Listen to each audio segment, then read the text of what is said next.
Good evening, and thank you for joining us on this beautiful Tuesday. It is a Tuesday, and if it's a Tuesday, you know what that means. It's time for Change Matters. We do this each and every Tuesday here on the Intentional Talk Radio Network. It's 7 o'clock here in the Big D, Dallas, Texas. It is 8 o'clock on the East Coast, and it's 5 o'clock on the West Coast. If you're in the Mountain Time Zone, hey, you do the math. We've got another great show lined up for you, so stick and stay and don't go away. And remember, tell a neighbor, tell a friend about the Change Matters movement. I'm your host, Kenny Hendricks. And I am your host, Colette Williams. And yes, as Kenny Hendricks says, stick and stay, don't go away. It is time for the truth. It's time to tell the truth. And that's what we're doing right here on the Intentional Talk Radio Network. We've got a great show lined up for you this afternoon. And we want you to be a part of this because we've got to get things better. We've got to tell the truth. We've got to tell the truth about the community. We've got to tell the truth about where we are as a community. And we've put together a great panel of experts, masterminds to talk to us about the truth and what it means. And as you can see, Juneteenth, we've got a great holiday. Juneteenth, we got a whole lot of barbecue and red soda water coming out for Juneteenth. We've got reparations to talk about. We've got Tulsa to talk about. I'm sure you know the story about Tulsa and Black Wall Street and what happened, how it happened, and why we haven't been back there since 1921. We've got to talk about reparations. What do reparations look like? Do we need a boatload of money coming into the Black community?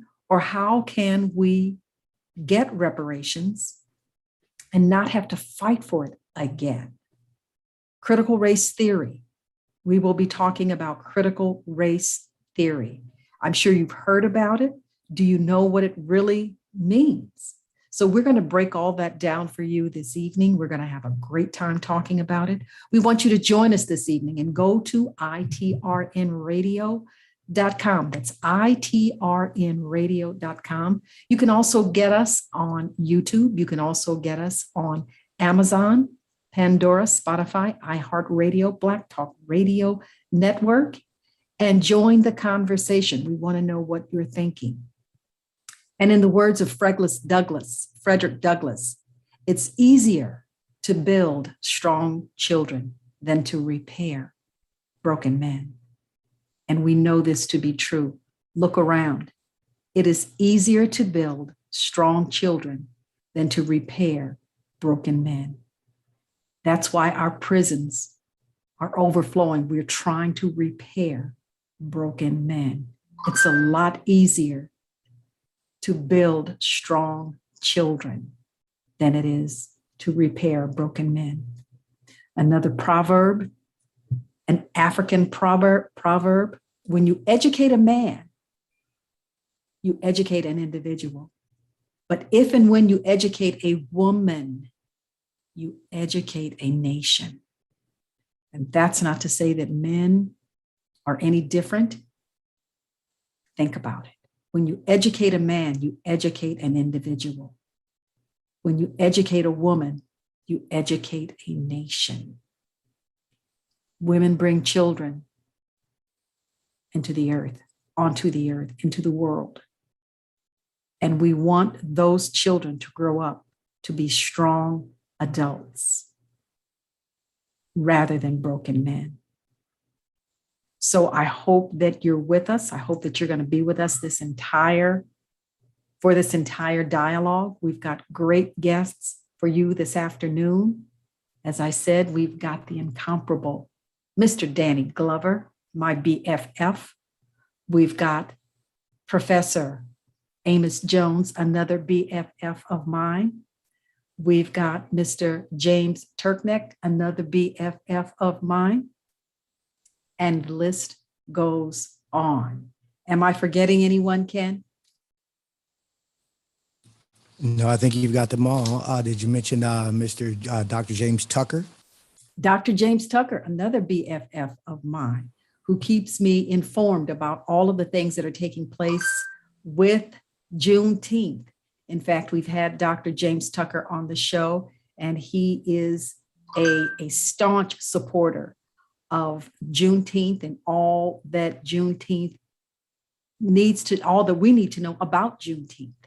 And I met Dr. James Tucker through one of our hosts here, and I am so glad that we talk as often as we do because he is very knowledgeable. He has informed me on so many things about Juneteenth, about Africa, doing business in Africa, what's going on the continent of Africa. He is a wealth of information.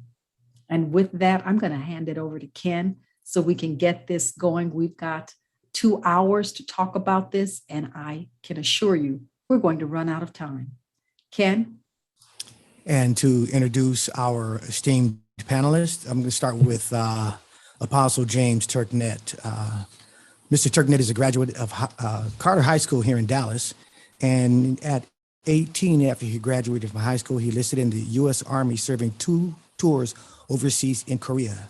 During his time in the Army, he served as artilleryman and artillery chief, NBC chief, special weapons chief, unit police chief, supply chief, ammo drivers chief, drill sergeant, staff sergeant, and equal opportunity representative for his company. He returned home in 1991, where he became a licensed minister and an ordained pastor in 1993, and in 1997 consecrated to the office of bishop and apostle. He's pastored for over 25 years. He chaired the Bruton Terrace Weed and Seed program with Police Chief Gray and Ben Click, who was an aide to Eddie Bernice Johnson. During his professional career, he worked as an agent and president of Atlanta Life Insurance Agency and became a licensed coach for business and life transformation in 2015. Apostle Turknett has shared the stage with Bishop T.D. Jakes, Pastor Ricky Rush, Kirk Franklin, Martin Luther King III, Mark Butler, Judge Chika Ayam, Judge Kim Brown, and many other religious, civil rights, and various industry leaders. Next up, we have Dr. James Tucker. Dr. Tucker was born in Madrid, Missouri, and he began his crusade for justice and equality while earning his graduate degree in history and political science from Rusk College in Holly Springs, Mississippi. Upon graduation, he enlisted in the Army and served 3 years in active duty at Fort Carson, Colorado. He also served 17 years at the Colorado Army National Guard. In 1985, he received his master's degree in counseling and student development from Tuskegee University. In 1991, Dr. Tucker served in the Gulf War as a legal specialist with the 217th Medical Battalion. While serving in Iraq, he drafted an outline of the African American Voice newspaper. He published the first edition in 1991. Then he partnered with the Colorado College to produce a documentary of Black newspapers, of which the African American Voice is the longest running in Southern Colorado. In 1995, he retired from the Colorado Army National Guard as a decorated war veteran who received 3 Bronze Stars. He taught social studies at Harrison High School for 24 years, retiring in 2001. And in 2007, he received an honorary Doctor of Management degree from Colorado Technical University. Then we have Amos Jones. Amos Jones is a lawyer and a legal scholar in Washington, D.C. He's a widely published authority on the law of racial relations and constitutional rights, and he's been a public supporter of reparations all his life.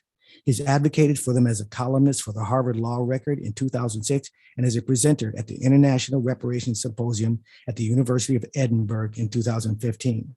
As a top-rated practitioner, he has prosecuted numerous civil rights actions, including against governmental agencies.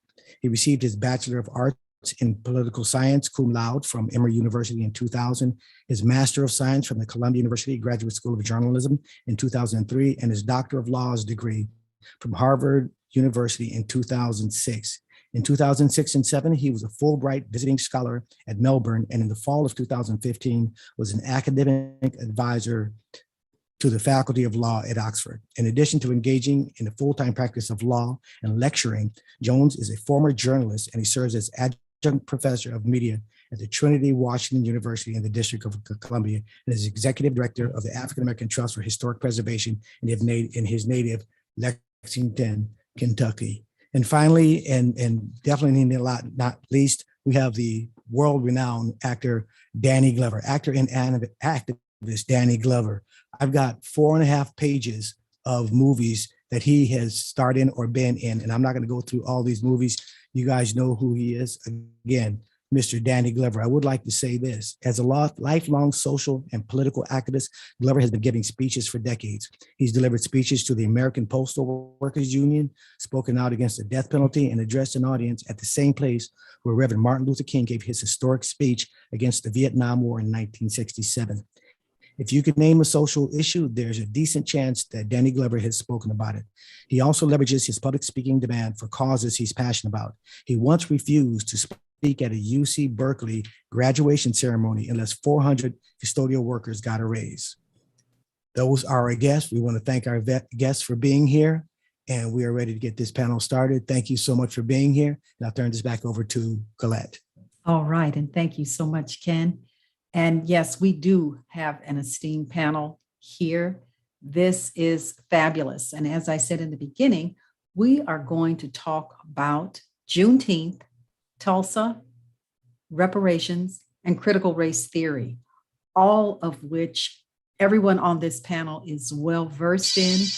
They are scholars. They are here to tell us what we need to know about each one of these categories. So I'm going to start the questioning with my buddy, Mr. Professor Amos Jones.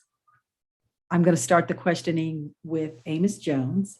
And Professor Jones, this is going to be a snippet just for a moment, but I want you to expand on everything. Tell us your feeling about Tulsa. I've got to start with Tulsa because there's so many things that we've learned about Tulsa, the reason that it happened, the bombing, all of the people that were killed, 1921, Black Wall Street. What are we missing? And why do you think Tulsa has not come back? Professor. Thank you, Colette. It's good to be here. And to my esteemed co-panelists, good evening. And to the listening audience. Tulsa is such an important story, not just what happened in 1921, but what's happening in 2021. And that is a commemoration of the worst act of racial violence, the first act of air power on the mainland of America against African Americans, a deputized white group of the white mob massacred a very prosperous and self-sustaining, self-sufficient, self-respecting Black community. And really what it stands for, that massacre about which we're all familiar now, is the repetitive beatdown on Black agency that we officially have and that remains uncompensated for. So I am so excited that finally, 100 years after the fact, and this really started about 25 years ago, when people started to tell the truth, to use our theme, about what had happened in 1921. Because for years, the white media had claimed that the Black people actually committed violence. So Tulsa, the Greenwood community, which was a prosperous, about approximately 30 square block area of many Black businesses, hotels, churches, and homes, was destroyed. It was rebuilt by the 40s, but then it was destroyed again in urban renewal, like so many Black communities. So Tulsa and Greenwood were not exceptional. The evisceration of a mind your own business, build your own community, circulate a dollar a bunch of times within it. The thwarting of that has happened in many other contexts and happens even today. And here we are. So the lens of critical race theory and that approach, that method as it is, supplies a way in which the broader story can be told, because the powers that be in the academic world, in the journalistic world, and even in the theological world until Dr. King came along, had been in a complicity of lies that ignored the reality of the law and of the facts, and that spun a narrative, what I call falsified documents. And it's still happening in courts today. If you look at any discrimination suit, it's amazing at how many judges just lie about the record and pretend that a completely different set of things happen and dismiss Black people's cases. Well, that's like Greenwood in a way. And so one thing I'm committed to is being in dialogue with people from different disciplines and different forms of activists. And I'm so glad that we have the extremely distinguished and stalwart figure of the world, Mr. Danny Glover, here. People like him who have brought attention to and who have put a stop to the oppressions. We talk about microaggressions, but Blacks have faced macroaggressions. And we all know it's happening. So it's good that you're giving voice, Colette and Kenny, to these tragedies that are really the default reality for Black Americans even now. Absolutely, the default reality. And the default reality, maybe it isn't. And with that, we're talking about things that have taken place in this country, and we still are not able to get past those things, such as the massacre in 1921. What do you think it will take for us to get past all of this? Well, it'll take more than commemoration and a premature reconciliation. See, for reconciliation to happen, conciliation is supposed to come first. And there's a lot of unfinished business. Those people need to be paid. The descendants need to be paid. You know, one thing COVID did economically is to show us what I've been saying for decades. Whenever America has a need, we cover it, because this country has all the money in the world. Don't you let the mentality and the rhetoric of scarcity in Washington fool you. If we had to declare war on somebody, there's no question that we would have the money right away. And if you have to start taking things, we did that in World War II and we won. Now there's way more money. And the fact of the matter is, in the global economy with international trade, we can afford it. And we know this because of PPP and EIDL loans, which Black businesses didn't get enough of at all. It just repositioned us at the bottom economically in a way, because we didn't have the systems in place. It's like the new, everything's a literacy test. It seems objective, but when you consider that Blacks were denied credit and didn't have resources to do proper bookkeeping and things like that, it wasn't so easy to obtain those small business loans. So I think we might have gotten 1% of those, which is typical for small business administration backed loans. So there's going to have to be actual restorative justice, which means remunerative justice. And that's not controversial. Every other group gets that. That's the basis of tort law. You slip and fall in a restaurant, you get paid. I don't know why we change the rules when it comes to African American. And I don't care if you blow your money on FUBU and KFC. That's your privilege. We never ask how the money will be spent until it comes to African Americans. Well, we know how to do our money. After all, we built all these wonderful churches and schools on a shoestring. Harriet Tubman, somehow, you know, it cost her money to go back into slavery and liberate us over and over again. So we have found a way to do this stuff on shoestrings. And some of the most beautiful African-American buildings were built when we were Jim Crow completely. So let us understand the power that we have, if only we could be heard. And so thanks to the independent Black media, Intentional Talk Radio Network, and others. But it's got to be just resources, because we're undercapitalized, and we have been since we were chattel. Right. Absolutely. In the aggregate. Yeah. And with that, just as you were saying, reparations, and you don't care how it's spent, we shouldn't care how it's spent. We should care. We should care. We should have seminars and things among our own people. But that it's a cop-out to say, oh, they don't know what to do with it. Right. Oh, they don't. That is never the question when you're doing justice. What if they had asked about whether George Floyd's family knew what to do with $27 million? Exactly. I hope and pray that they know what to do with it. But my first concern is to get them the $27 million that they got. Yeah. That's the first step. Yeah. And then the teaching, then educating. Or beforehand. The point is, don't pretend that an apparent deficiency in one area negates the justice claim overall. That doesn't make any sense. Right. And so we can't fall into that trap. And again, we know how to accumulate wealth and hold on to it when we don't have a massacre happening over beating down uppity Negroes, which is what Tulsa was, and what happens in a lot of these discrimination cases that I bring, including against the government. Okay. You better not raise your hand to a federal agency that discriminated. They will retaliate so badly. I have to prepare my clients in advance. You know, when you hire me, understand this could go sideways real fast. Yeah. Fortunately, usually it doesn't. And when it does, we will make that crooked way straight to the best of our ability. But they're coming because there are entrenched interests in hoarding the resources. And that starts with hoarding the vote, because all our politicians do is allocate all of our money. Reparations is largely a refund check. for all the Jim Crow money that we had to pay into institutions we couldn't even go to. Mhm. And my mother and father are 82 and 81 years old, going around alive, and they grew up Jim Crow in Tennessee and Kentucky. If they got just a refund of the money that went to the parks, the libraries, the water fountains, the universities, that would be a good little bit of money in hand. And I hope that we achieve this before they depart the earth.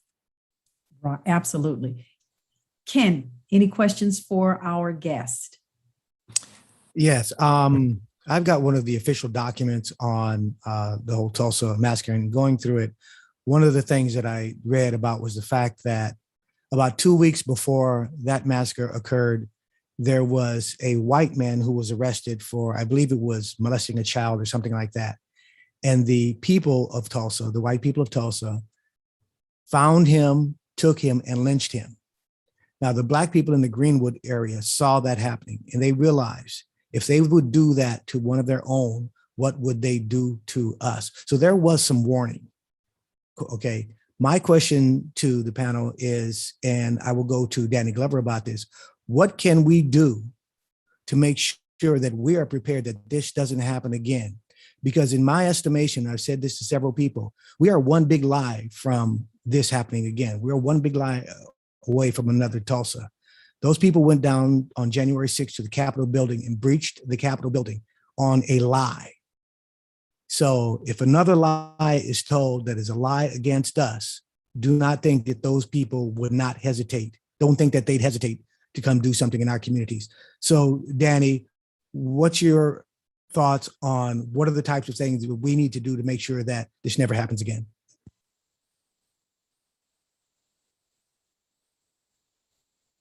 And Danny, you're on mute. Ms. Williams, for putting together this esteemed number of scholars, men, waiting to look for some woman's analysis of this, some sister's analysis of this as well. And I'm trying to, since I think of myself as a quasi-historian, I say that in all honesty. My major was economics, and I try to understand what moments are we in, and how do we understand, catalyze, or how do we shape the thoughts of a particular moment. Tulsa 1921 was at a very extraordinary moment in the history of American capitalism. The U.S. had become, it assumed a power that it was ready and willing to exploit on its way to become the most powerful country in the world. It had not come to that reach in there. What are the internal contradictions that exist with slavery and the history of this country?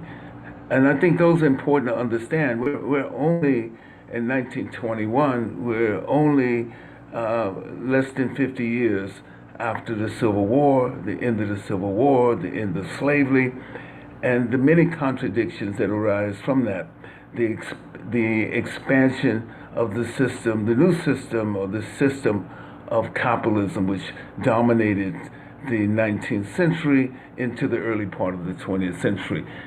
Opposed to that were different radical notions among whites, those who were against Plessy versus Ferguson, 1896, Eugene Debs being one, union leaders. So there's an enormous amount of conflict, aside from the fact that women were exploiting or exposing the needs, their particular needs and demands on this system as well. So we look at the context of this period that ends, really a period that ends in 1929 with the crash of the market of 1929. All these, I think we have to look in terms of not only a the natural contradictions that exist in the system itself, the internal struggles that were going into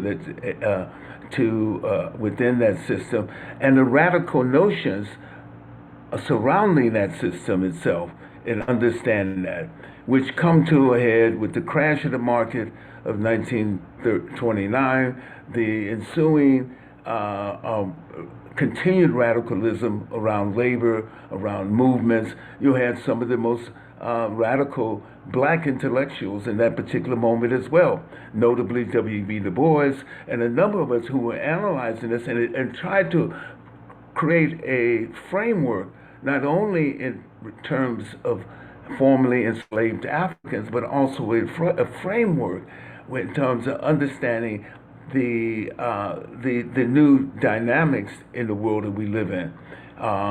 So a country that was emerging into a world power, dealing with this is really audacious kind of behavior where they come to the massacre of First Nation peoples. At one point at the beginning of the 20th century, at the end of the 19th century, it was concerned that Native people, First Nation people, might become extinct in this country.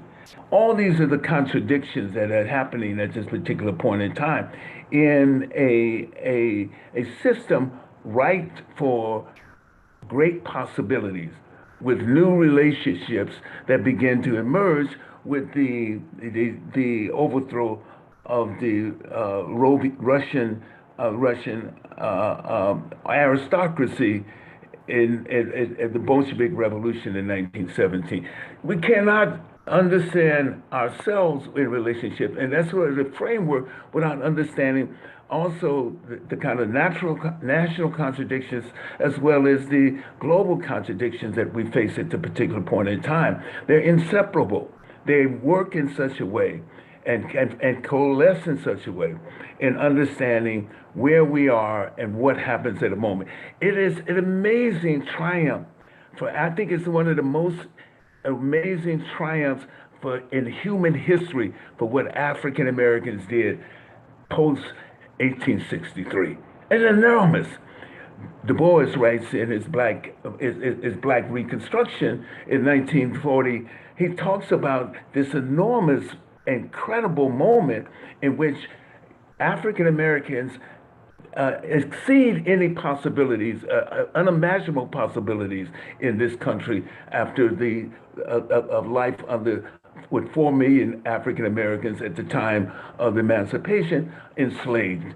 So all of these kind of things that we happen, I think it's necessary, and for us to comment on this one moment of extraordinary triumph in a bitter and a divided and a racist country is to understand that, what does it mean? Because at all fronts, in many fronts, the whole system was being challenged.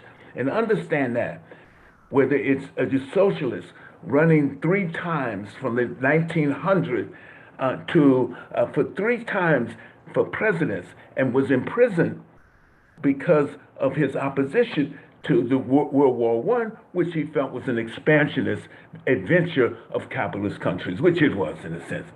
So, and all those things are important for us to understand what this moment meant, and how we can understand this moment, acknowledge this moment, and celebrate our condemnation of it and our anger of it and everything else.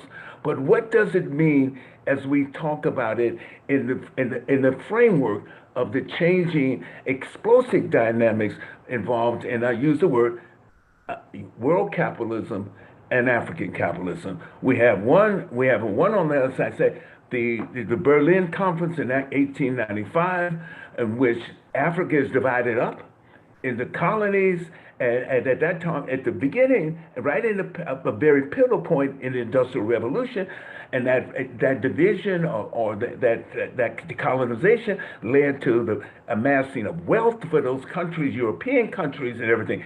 Look at the United States within that context as well. And we knew about the British Empire. The statement about the British Empire is that the sun never sets on the British Empire, which included some of those countries, but other countries in the world. So these are the dynamics we are making of an amazing moment of formerly enslaved Africans left to wander, basically. No 40 acres and a mule, none of that and everything. And they themselves create this exceptional moment, which is destroyed in this way, which may have had its own contradictions internally as well, at this particular moment.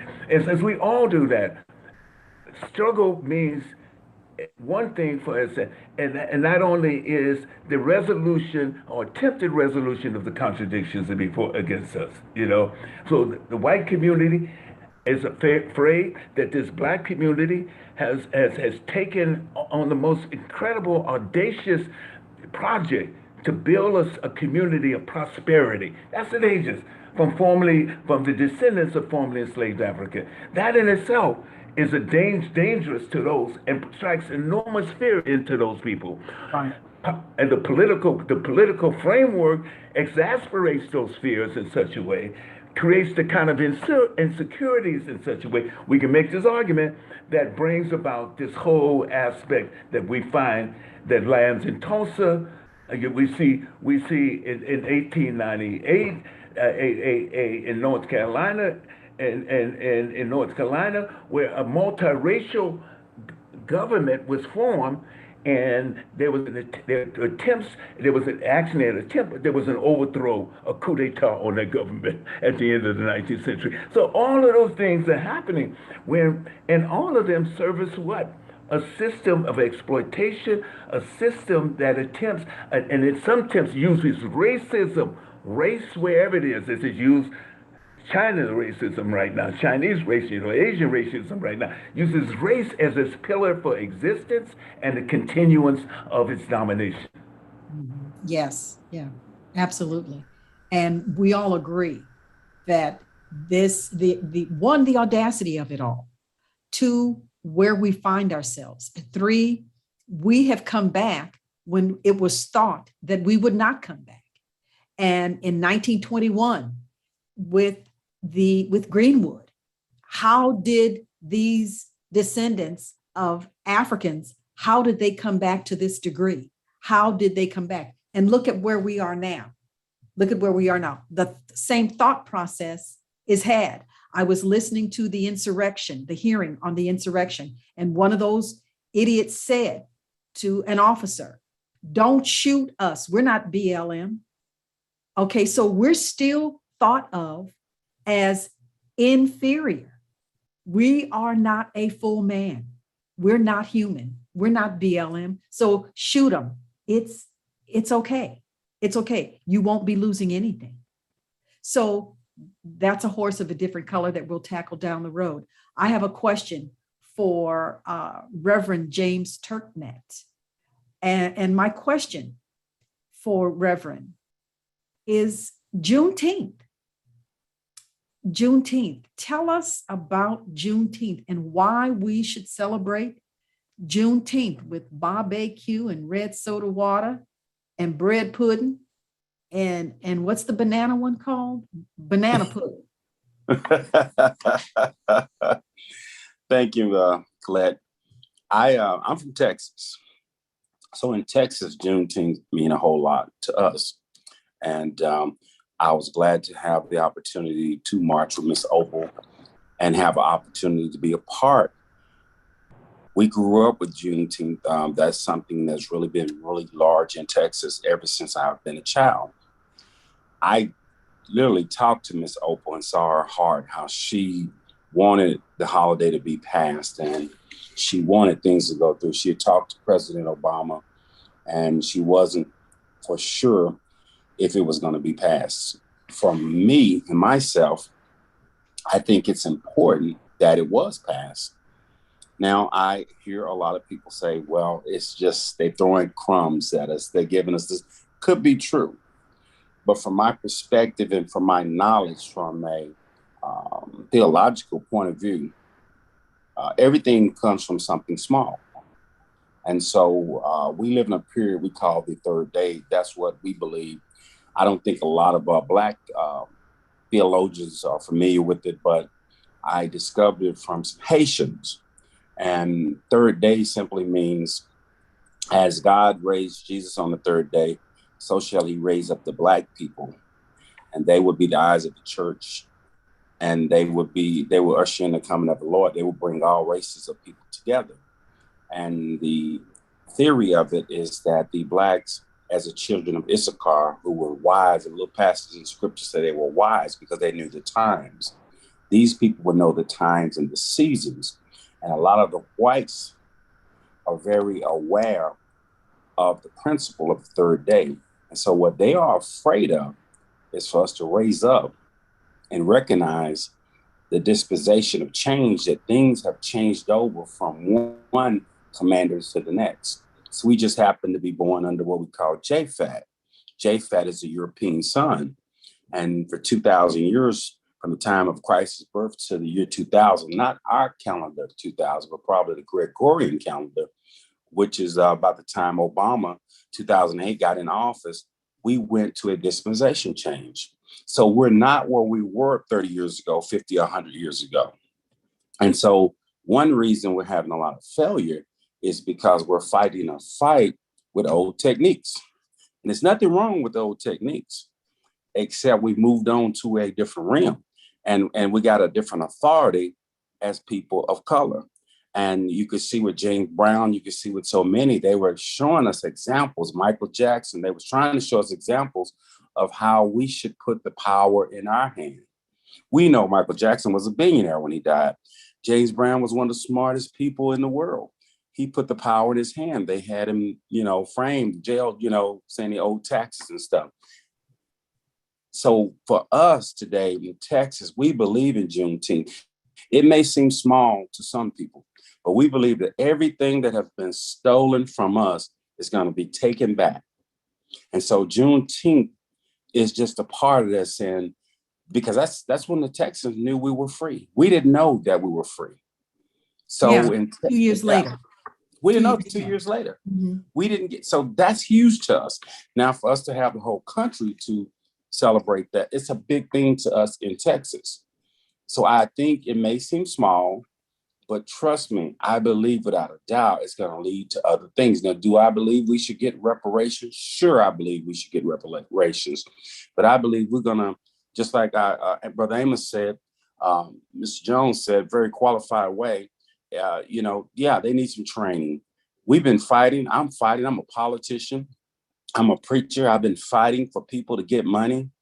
And people have been trying to hinder. Most of it has been our own people, because they don't understand that we're trying to get money for them. They allow other people to tell them we're trying to take money from them. And so, I've talked to businesses and made deals, and the businesses want to pay the people, and the people come against themselves.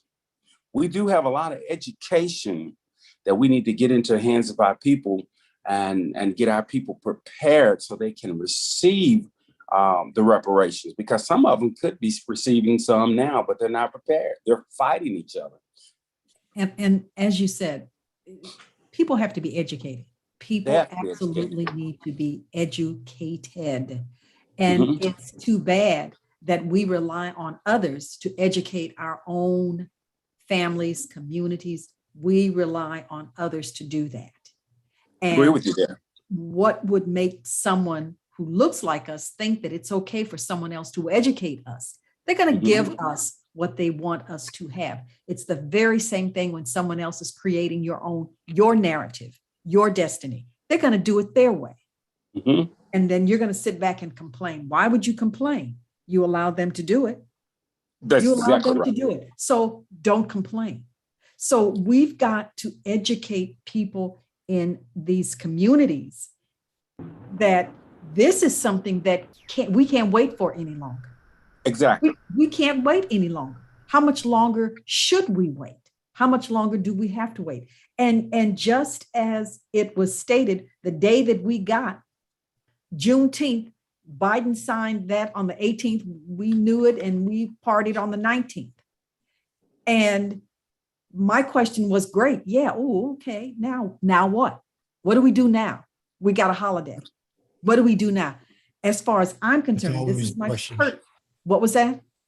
I said, that's always the question. Now what? Now what? So we now have a holiday. What does that do for everything else? Where does that put us? What does that do for us? Does I think anybody that's feel better about it? Does anybody I think you're feel right. better about it? I think you're right about that. I like to say this in conclusion. There is something we got here. I don't know if it's everywhere. It's called chodos. I had to go find what a chodo was. And what a chodo is a governor of an area that allows money to come into that region. And in some places, they call them governors. And it's very important to find out who the chodos are, because there are the government have not released the money yet, but there are a lot of private institutions that are prepared to release money.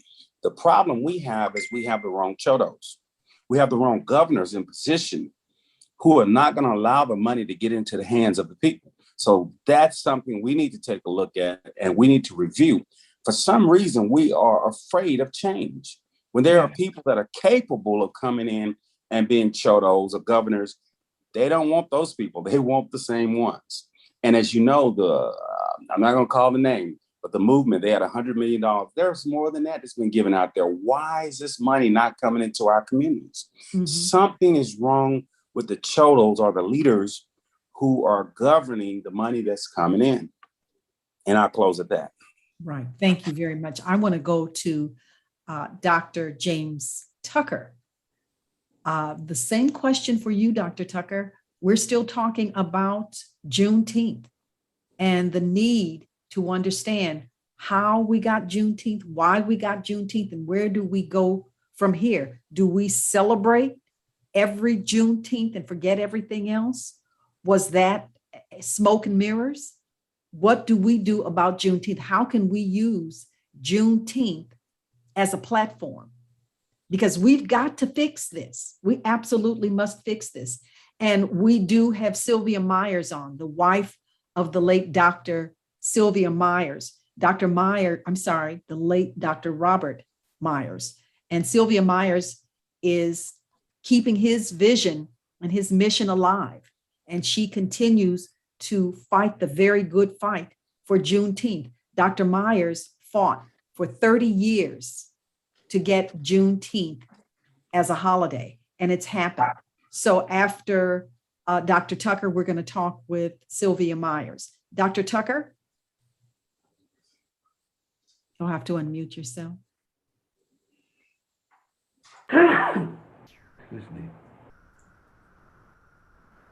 Dr. Tucker, you're still on mute.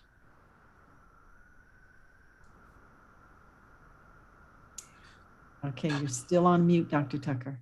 Is he the 719 number? Yes, there he is. Dr. Tucker. I'm here. Go ahead. First of all, sister, we must.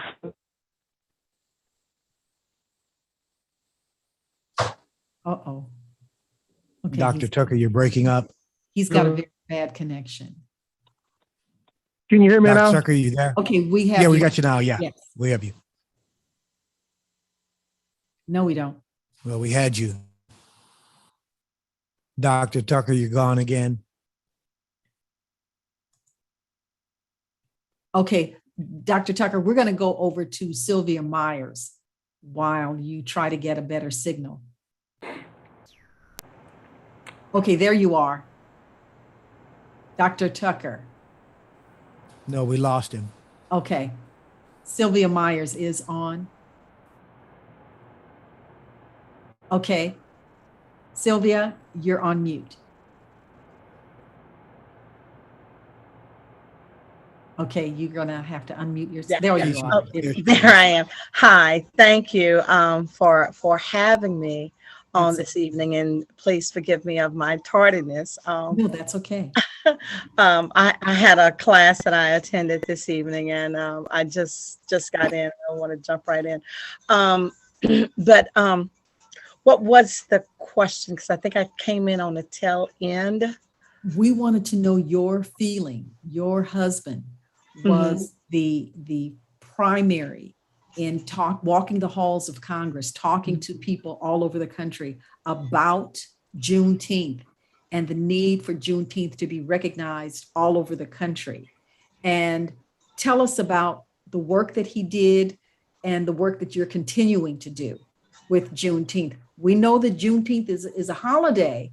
Yes. And do we just celebrate it, or is this smoke and mirrors, or what do you think? Go ahead. It is to be celebrated, first of all, but also we need to educate our children and the public the significance of Juneteenth. Due to the fact that a lot of that history and a lot of our history, true history, not distorted history, has not been taught in our school system for so long, and we have to catch up. We have to catch up and bring everybody up to speed as to who we are as a people, not just we weren't just as they would like to depict us as savages that they picked off the coast of Africa or wherever. We are people of substance, and that is something that is to be celebrated and also to be taught to our children, so they will know from whence they came from, that they will have a sense of pride about themselves. We need to just continue to educate the American people as to the history and what we have done in America, the building of some of the major cities here. All of that needs to be taught, and it needs to be acknowledged. Juneteenth, as you know, my husband did fought tirelessly to make Juneteenth a day of observance, but he got more than what he asked for, which was a federal holiday. But Juneteenth and 4th of July completes America's freedom, because the 4th of July freed the land.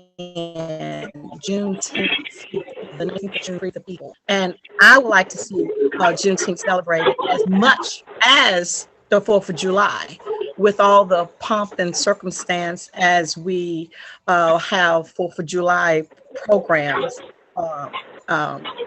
every 4th of July. That's what I would like to see. Education, as I said, educating our people, and well, not just our people, but America is a must. We have to continue to do that.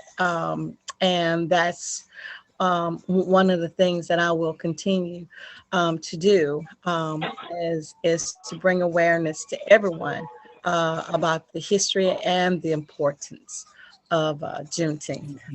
Do you think that Juneteenth, giving this a holiday, do you think it's smoke and mirrors? Do you think that it's just placate, smoke and mirrors?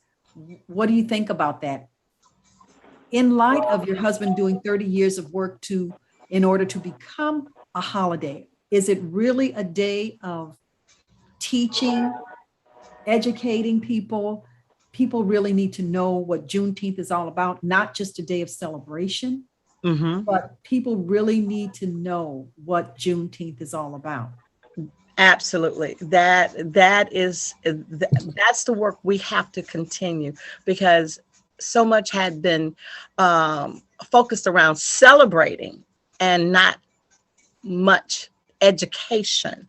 And that is what we need to work on, educating not only our people, but America as a whole, about the significance of Juneteenth and what it means. Yes, yes. Dr. Tucker, are you with us? I'm with you now, yes.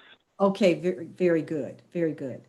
Okay, tell us what your feeling is about Juneteenth. Well, first of all, the history of Juneteenth must not be distorted.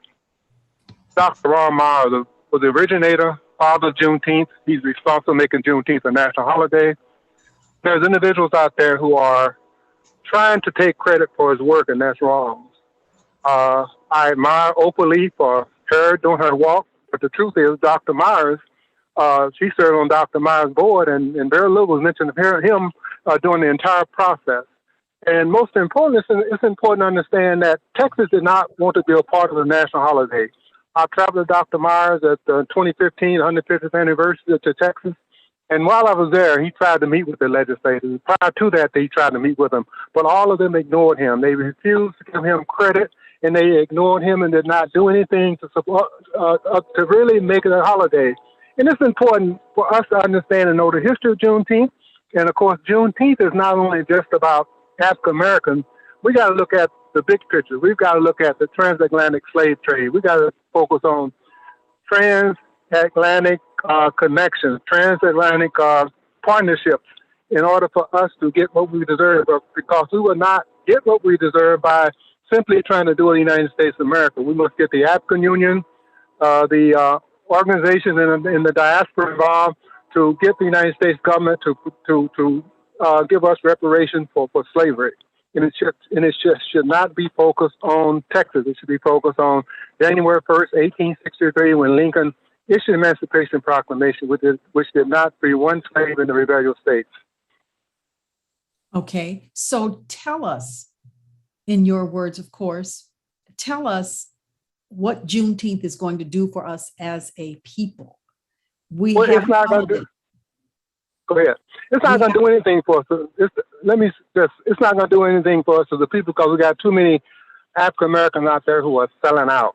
Number one. Number two, the only people benefiting are going to be those individuals, the descendants of slave owners, the hotels and the hotel owners, the travel industry, the manufacturing company. Those people are going to benefit, and that's why a guy out there who stole Dr. Myers' intellectual properties, he's a part of that group, and he's working with those conservatives. And he's misrepresenting the legacy of Dr. Ron Myers and also African Americans in this country. He has no history, no background. And it's sad, Openly is supporting him, and she should be speaking up, saying that, Steve, I'm not one to call his name, but anyway, we didn't know you before all this took place, and it's sad. So the question is, what can we do, or what should we do? We should expose all the individuals out there who are misrepresenting us, who are out there trying to distort the history of Juneteenth. The history must be told properly, and if it's not told properly, it means nothing to African Americans. And as I mentioned earlier, the only people that actually benefiting are the descendants of slave owners. Okay. So, yeah. And that's with so many things. That's with so many things, not simply Juneteenth, but that's with so many things. So what is your remedy? What is the resolve for all of this? Because as we started talking about this, one of the things that we have to always remember is that there's a great deal of division in our community, a great deal of division.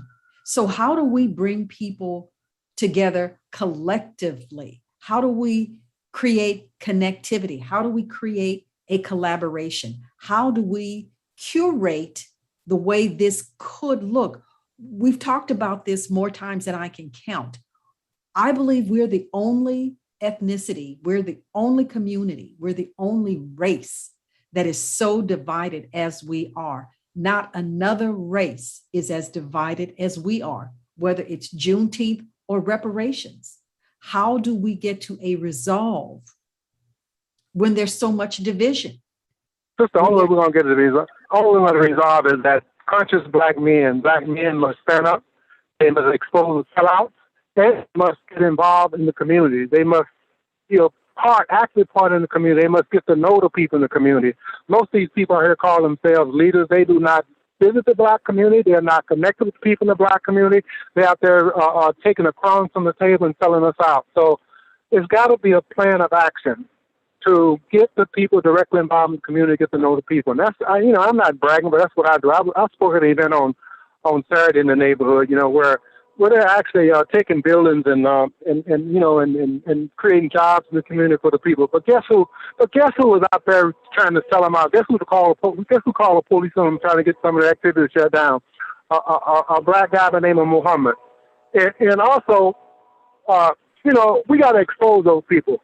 I live in St. Louis, Missouri. We have Sister Tashara Jones, and she is one of the greatest leaders in the history of the United States of America. I mean, she's smooth, she's calm, and she's well educated.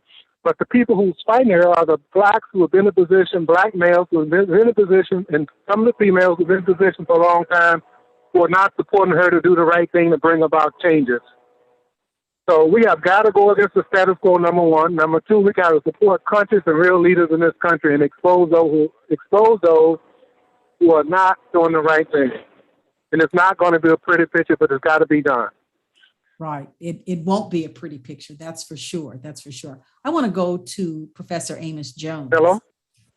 Yeah. Yes, thank right. you. Thank you, Dr. Tucker, for that. And you're exactly right. There's been a shift. There was some talk from the pastor about the new dispensation, but there's been a reverse shift as well on the part of Black Americans, not all of it our own fault.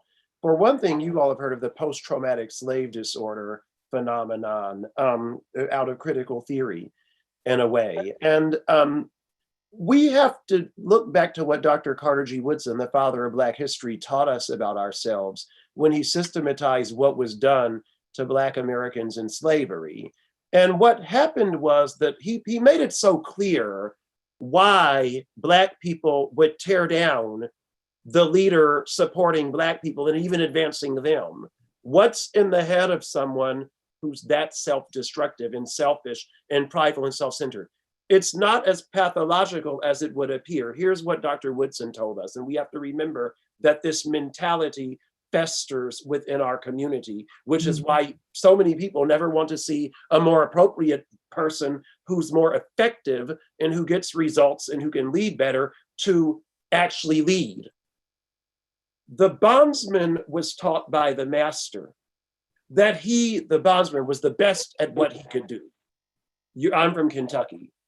You're a blacksmith. Amos, slave Amos, nobody can make horseshoes better than you. Oh, you got it on the horseshoes, Amos, the slave. I mean, you are just the best nigger. Mm-hmm. Well, remember, most slavery was not Kunta Kinte slavery. Right. My home church purchased their pastor's freedom, and he went out and founded a Black newspaper in Louisville and about 15 other Black churches across Kentucky with that freedom, and the General Association of Baptists in Kentucky too. It's going in and out. So you could negotiate with the master in most slavery and buy your way out. So then master buys Kenny Hendricks from down the river, and here comes Kenny, and Kenny makes black. He's a blacksmith too. Well, I was the one who really knew how to make the horseshoes. Master came to me, and here's Kenny, and that's threatening my ability to buy my wife out of freedom and my babies. So I have to sabotage Kenny in order for my own plan that I've been working for years to do. And so we were put into a situation of bad choices. And that has endured to where we cannot yield to more competent people. That's why Martin Luther King was the greatest American leader of all time, because we coalesced around him. And a lot of people weren't following King. There's a myth that the Black church was with King. No, it wasn't. The National Baptist Convention was the largest Black organization in the world. And it was so against King that the Progressive National Baptist Convention had to be formed, which leads me to the next point about what Dr. Turner was saying about how we need to call out and remove the race traitors. Detroit had something for years, and I guess it's still there, called the Black Slate. The Black Slate was established in the 60s in order to take political control of the city of Detroit on behalf of the Blacks who were then or becoming the majority, because they were not represented by the people before they had Black political power. They understood what you could do with Black political power, the reins of city government. So they installed the Black Slate that helped with things like at-large voting to educate the voters to have Black political representation. And Black people took over Detroit and had control until this cockamamie receivership or whatever happened. But here's what Black Detroiters understood, probably from the Union motif that educated them. After Black people took political control, the Black Slate did not dissolve itself. The Black Slate remained, and maybe remains, in existence to make sure that Black political leadership is Black enough. Even Mayor Dennis Archer did not escape the wrath of the Black Slate in the late 90s. When they brought casino gambling to Detroit and all of those big casino contracts went to white businessmen and no blacks in Detroit, they had a recall petition out there, the black slate. I think we need a national black slate that goes around and plucks out the George Wilsons of the world. Who is George Wilson? The one who ratted out the 1822 Denmark-Vesey slave revolt, causing the Citadel to be built, the AME church to basically be shut down in South Carolina because they were so radical. That was our own Uncle Tom, if you will. And by the way, even Uncle Tom converted to the cause of liberation, Josiah Henson, in his life. So we need to understand the origins of this. Let me be the spokesperson, even though I don't know anything and I've never done anything and I don't know how to do anything but run my mouth. We need to flip that on out of the picture like we did in the good old days of the 1910s and 20s after Reconstruction was shut down. We had a blueprint first. The great attorney Alton Maddox in New York has said, Black people aren't allowed to have architects. Architects make plans. COINTELPRO made sure that we don't have that anymore after Dr. King got bumped off. We haven't had it since. We haven't really done anything big since 1968. That's right. That's absolutely right. And the fact of the matter is, you have to understand the civil rights movement and the street activism was a means to achieve the ends that have been written out in Reconstruction and after. They knew that we needed desegregation, voting rights, fair housing. And then so Dr. King and them marched for that. They had this March on Washington for Jobs and Freedom in 63 for the Public Accommodations Bill in 64. That's why I have a practice. The EEOC came about. It was thought up long before they marched. Now we see a crisis, and then we go and march reactively. And after we burn the cities, we don't have any legislation or programs that had already been put in there. So the or else part, no justice, no peace, we're impotent. Yes. And part of that is that the wrong people are out here with their mouths in front of the microphones on what I call the white TV, okay? Which is all the TV now. Because New York City doesn't even have a Black-owned radio station. How do we have all these doctorates and all this education and these student loans that we're in debt and in slavery that we use for the education, but we have less than we ever had, but we're so smart and we so woke.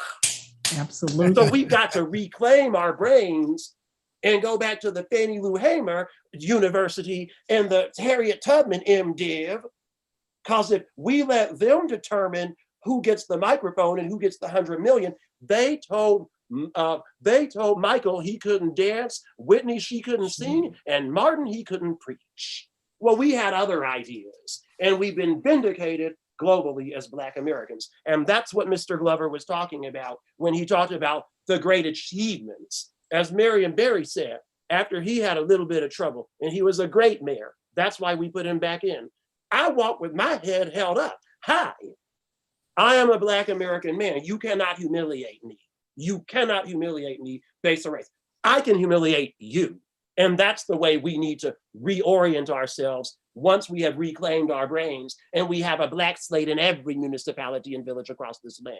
That's what needs to happen, with a blueprint first and then a takedown of these systems, with people waiting in the wings to take the reins and to pick up where Dr. King left off. Wow. Outstanding. Professor Jones, that was marvelous. That was absolutely marvelous. Very powerful. The next question, I'd like to go back to Danny Glover again. And I like the way you guys both, Amy Jones, you talked about it a bit, and also Mr. Tucker, you talked about it a bit. You know, historically in our community, the churches have been the places where we gathered. They've been the solace that we've found. And obviously back, you know, even when we were slaves, it was the only place where we could congregate. So historically, and even today, those are the places in our community where people go. My question, Danny, and after Danny, I'd like to get James Turner to respond to that as well. What is the church's role today in moving us forward? And what are the things that they need to be doing and that maybe that they aren't doing? And what can we do to help them move this forward? Wow. We can have a whole evening. We had one of the one of the greatest greatest voices in I don't know what's happening with my what's called right now. I'm sorry. We've got you. We can hear you, and we've got you on video too. I'm So just you're good. I ain't, hold on, just what's it? Go come back to me. Okay, just a minute. Okay, Okay. James, you want to go ahead and take that about the churches, and then we can go back to Danny. Great.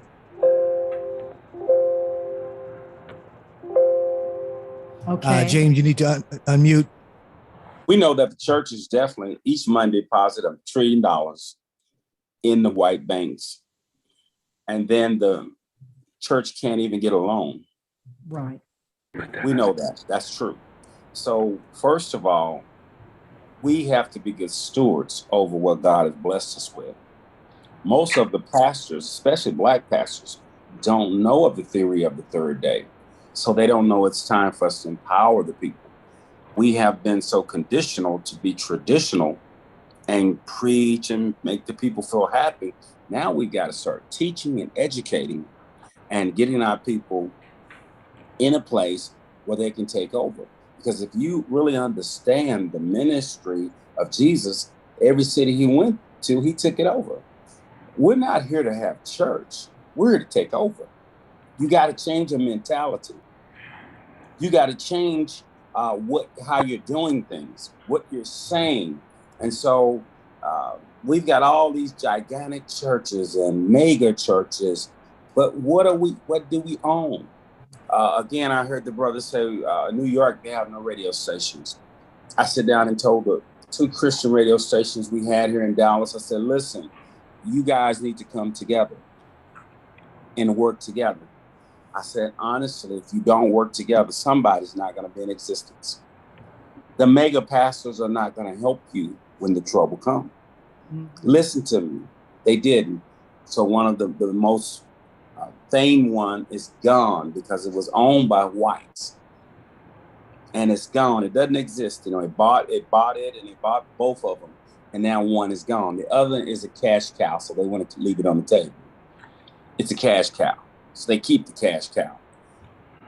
We've got to come together and forget about who's in the front. I don't care if it's a 2-year-old, 12-year-old. Okay. If they got the knowledge and they can lead the revolution, then let that person take us to the promised land. See, somebody's got to pick up the mantle.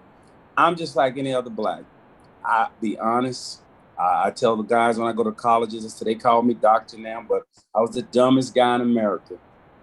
But I heard Dr. King's tapes one day in Seoul, Korea, and I could hear him. I have a dream deeply rooted in American society. White men, Black men, Jew. I heard him over and over. If you're going to sweep the streets, be the best street sweeper. I kept hearing this, and it began to change me. And one day, that dumb boy went in the store and bought all those tapes. And it changed my thinking. And I came back from Korea, I was a different person. I said, I'm going to make a change. And then our people said, oh, he's prejudiced now. He's racist. No. I came to help our people come out. And so we started helping businesses, teaching Blacks to go in their own business, start their own business. We have a couple thousand Blacks start their own business. And we hope to help them to help one another. See, if we don't come back and give back, we're missing it. We have the power. But first, we're going to have to go back and re-educate our leadership, which is our pastors. We've got to educate them on politics. You got to come in and take the 7 communities. And I'm going to let Brother Danny come in. One is politics, religion, entertainment, banking and finance, the arts, education. There's a couple more mountains. You can look them up. You have to take these mountains in order to take over your city.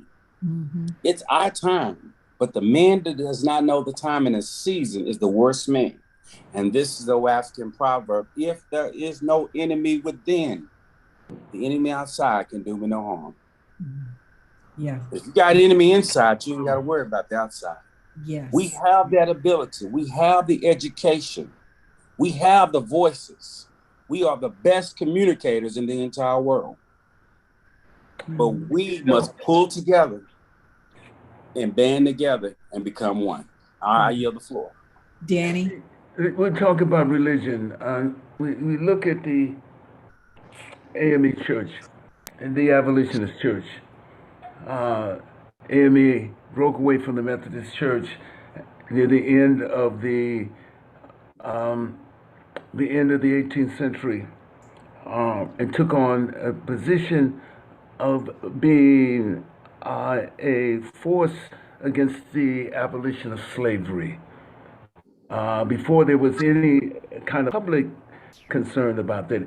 And if you go around places like Africa, the AME Church is still strong because not only did it become a formidable role in the abolition of slavery in the United States, certain issues around decolonization, the AME Church was there, always there. You have AME. In fact, Mandela went to school at AME schools. They were sponsored by Nelson Mandela. Went to schools by AME schools that were sponsored by it because it was an abolition and against the abolition of apartheid, the abolition of colonialism. The AME Church was the one reporting to Congress at the end of the 19th century about the atrocities in the Congo by King Leopold. It was an AME Church.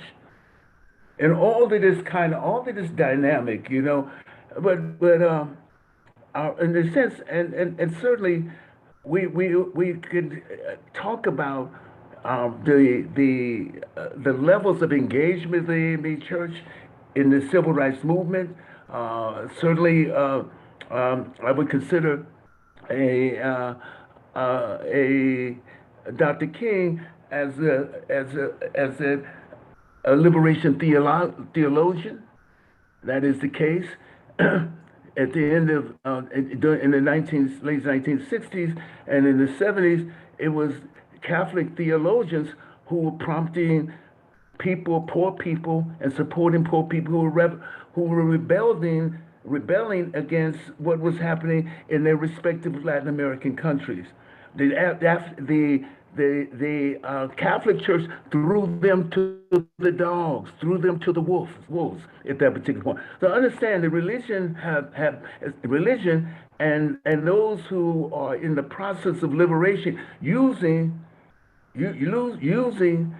the gospel, Christian gospel, and Jesus as a liberator and a revolutionary have been that's been the course, whether we talk about in Latin America and all in the world where people have embraced liberation.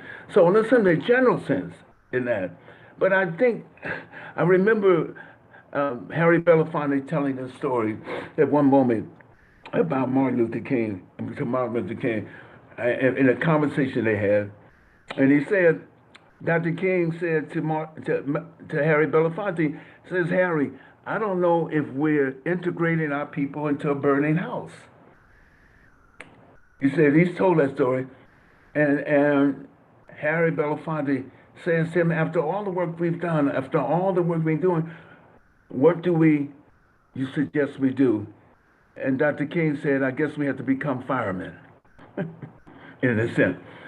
And that has always been the crucible for whether this democracy works or not is in the expressions of defiance and liberation by African Americans, period, of formerly enslaved Africans.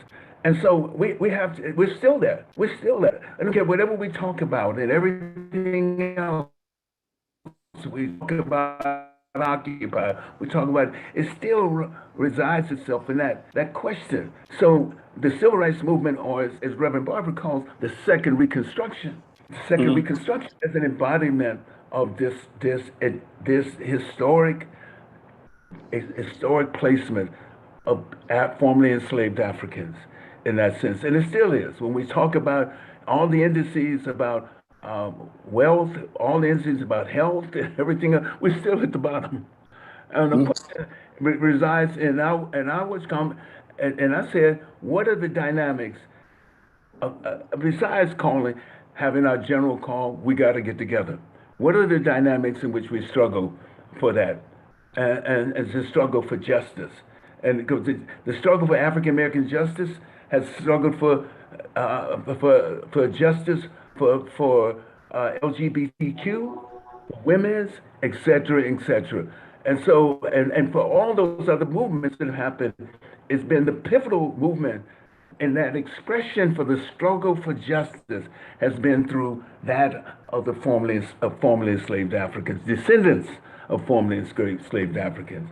And I think it's important to know that history and to know that we in our engagement, and not just their specifics. We just lost one of the great leaders in the civil rights movement and post-civil rights movement just now. Someone who risked his life and as a young man to get people to vote, saying that voting was the crucible for democracy in the 20th century. He says now, and worked on it, he said the math literacy through his algebra project, Bob Moses, in that sense, and talked about that, and saying that we have to, in ourselves, in making our children 21st century citizenships. That means being able to participate, being able to demand, being able to be a voice in the course of change. They have to be proficient in algebra. They may be far expensive, but in a sense, if we begin to talk about our children's science, not only not only getting in a study of getting a job, but we need a sense of citizenship. And the right to vote was that. I remember being old enough, because I'm 75 years old, being my fourth grade teacher from Beaumont, Texas. She was saying, I'm not simply in the business of making just good students. And all of us kids, we were living in a housing project. I'm in the business of making good citizens. So what does citizenship in that? As active citizens, in the sense, and also dynamic, creative, and being able to speak truth to power. That's what citizenship is. Right. Absolutely. Go Now, ahead, this next Ken. question I have is for Dr. Tucker. And going back to your bio, 3 years active duty, 17 years in the Colorado National Guard. A lot of our young, particularly Black men and women, don't see themselves in the military. They don't see themselves in law enforcement.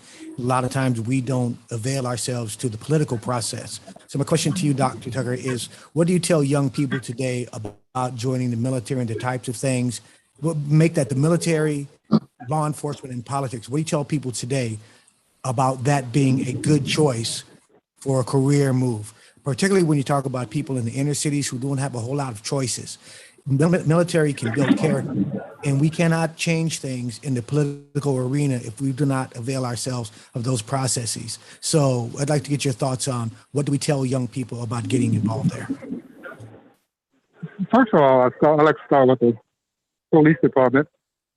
And I think it's important for young people to get to know the police in the neighborhood. For example, I live in St. Louis, where they have a Black Police Association, a White Police Association. And of course, the Black Police Association faces discrimination against the White Police Association. And there's a struggle for just and equality for Black police in St. Louis. So when it comes to police, I think you have good policemen, you have bad policemen. What's important for people to get to know the police in their community, and also get to know especially the Black policemen. And of course, as the Black Police Association tell me all the time, if you know any bad cops out there, let me know. We're going to get rid of them. So to make a long story short, it's important for young people to be involved in the community, number one, and get to know the policemen in the community. If they're bad, report them and get the people in the community to do something about it. And the system works, but you got to be dedicated and committed to making it work.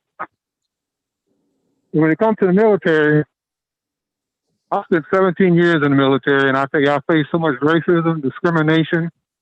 17 years and one promotion. I had more education than all the white boys in there, but I had a goal. And that goal was to retire so I can have the benefits. Now I'm enjoying the benefits. It wasn't easy. But on the other hand, it was a way for me to get out of poverty and get off welfare. Okay. So I use it as a tool. I use it as a way to, get education, get training. But I can also, on the good side of the military, you got some good people in the military. And of course, even people in the military today, when I talk to them, I say, if you have a bad commander or a bad leader, get them on that leadership as soon as possible and find someone you can work with. So it's important to know the system and how the system works. Right. As long Okay. as you understand that you're using the system and don't let the system use you. You, like you say, get your education, learn a trade, whatever you can do. It does not have to be, I'm not fighting white man's war. And now is a good time for people to join. All the troops are coming back from Afghanistan and Iran. I believe they're all supposed to be back by the end of this month. So I think now is a good time. Colette? Thank you. Thank you, Ken. Yeah. Go ahead. Did you want to say one more thing? Yeah. I think it's very important for young people to participate and be involved in the community and learn the community, know the history of the community, get to know the people who are serious and dedicated in the community about working with them. And that's a challenge. And that's why I said earlier that leaders should be involved in the community. They shouldn't be out there exploiting and taking advantage of the program, taking the money out of the community, and they live in a different neighborhood. They should live in the neighborhood with the people, and they should get to know the people in the community. That's where the problem lies today. And I don't mind calling names like the Urban League, NAACP. Those organizations have been pimping Black community for too many years. And that's why we must call them out, and we must, and I said again, we must get them out of the community. If we haven't, get them out of the community if they're not operating in good faith. And most of them are not operating in good faith. 99.5% of them are not operating in good faith. Okay. Thank you, Dr. Tucker. Let's go to Chauncey, who's in our audience. Chauncey Brown. Chauncey, you have a comment? Yes, thank you very much. I want to thank all of those who came before me throughout the couple of hundred years of history that we're talking about today, that allows me to be here today. But what's very interesting by me listening to all the listeners is we're talking about the Black condition, but we're only talking about the Black condition between 100 and 200 years. Or we're talking about the Black condition from slavery. Even when we talk about religion, we're only talking about Christianity. Blacks weren't Christians until slave trade, and the master gave them the Bible when it was written after the early 1500s. They gave it to them in the early 1600s. Who were Black people prior to coming to America? We weren't Christians. This is the type of history that we need to be talking about. We were kings, we were queens. We're not teaching our children the right history. We're talking about the uncomfortable history or the challenges that we went through. Why don't we talk about our greatness? Mm-hmm. That's what I don't hear in conversations today. Religion is a distraction. Religion has not done anything for the Black community to bring it forward. Has not. And we're talking about after Martin Luther King, the Black community has been non-existent. And now we're even talking about Black organizations that are non-existent. So we're really talking about the Black condition. And if we don't know who we are, how do we know where we're going? Prior to the United States of America, because right now for the past 400 or 500 years, we've been indoctrinated with the European construct. We've been told what our history is. And as I listen, we're talking, going around the table of our history, of our descendants. We must go back further. We are not victims. We're victors. Exactly. As Brother Amos had said earlier, we need to reclaim our right as kings, queens, pharaohs. Mm-hmm. You know, I teach my daughters and sons that you are gods. Are we teaching our family members, our children that? And I don't mean that God in a superior way, in a way that you can do all things because you were created from the Most High. Yeah. You are a child of the Most High. Yeah. Yes. These are the type of things that we need to start teaching our children, is to get into them spiritually. Not religiously, spiritually. If we want our children to grow, we have to be great spiritual examples, not great speakers, not people with a lot of money. How do we communicate spiritually with our children? We are losing black on black children, 13, 14, with no spirit, people. That is the problem. Mm. We are existing. We're not even living with no spirit. How do we reclaim the black condition spirit? That is my challenge. That's my purpose right now in life. Yes. Mm-hmm. We have all these other talking points. I like to. Okay. Yeah. But how do we move our people through the spirit? Right. Right. Not talking about Jesus, but acting like him. Yeah. And you know what? And you know what? I'm going to throw this over to James Turkneck. But one of the things that I wanted to say about that is you're absolutely right. And I know that Danny Glover is sitting there. He's going to respond to this. James, you're going to respond. Amos is going to respond. But one of the things that I want to say before all of you respond is that I do remember back in the 60s, we worked and we fought and we dealt with the black condition. Yes, that was one of the things that it was the black condition. It was. I'm going to turn it over to James and then to Danny Glover, then to Amos. Go ahead. Thank you. And I apologize for my excitement. No. But you know, great job. And we do have folks in the audience who've made the comments, blacks all over the country, specifically in Los Angeles, have sold out. So let's go right ahead, James. And we do have to call them out, like Brother Amos said. We got to call them out. Yes, I totally agree with you, Amos. We must have a spiritual, it's not about religion, it's about relationships. Exactly. And first of all, we must have the paradigm shift. Basically, everybody knows what that is. It's a change of mind. Our mind has to be changed. That's number one. You cannot do anything if your mind is not changed. But number two, like our forefathers, we must have a paradoxal shift. Now, let me break that down. The problems we have gotten ourselves into, the white people can't get us out of it. It's going to take a paradoxal shift. It's got to come from a heavenly mind. Yes. It's got to be a pattern from something higher than where the problem was made from. So we need a paradoxal shift. Like the Egyptians had a paradoxal shift, and they got measurements that caused them to build pyramids supernaturally from a paradoxal shift that gave them the mind when they didn't even have equipment to give those measures. Like they built the Cleopatras, the Pharaohs, the Candaces. We build. We 2,000 years we rule the world. The smartest people in the whole world that everyone came, the Caucasians came out of mountains to get the wisdom that they had. King, Nimrod, the mighty hunter before the Lord, he was Babel, he was Calma, Erech, and then they called him in Greece, they called him Zeus. But he married to Ashtar, or we get Ishtar, Isis, and that's out of Genesis, the 10th chapter, and so which is the fertility goddess, and they had a son. Their birthdays are December the 25th, and their son Tammuz, who they call Hercules, but he was a black man, and these were kings. They ruled the earth, and they were very powerful. We come from kingship. The third day is called a revival. It's going to be a revival that's getting ready to come through the black people, and it's going to bring now. Watch what I'm about to say. The black people are going to bring all races together because we were first. This is where the scripture said the first should be last. Who's last? I've been all around the world. I spoke every place. I've been in London, everywhere. We're last everywhere I go.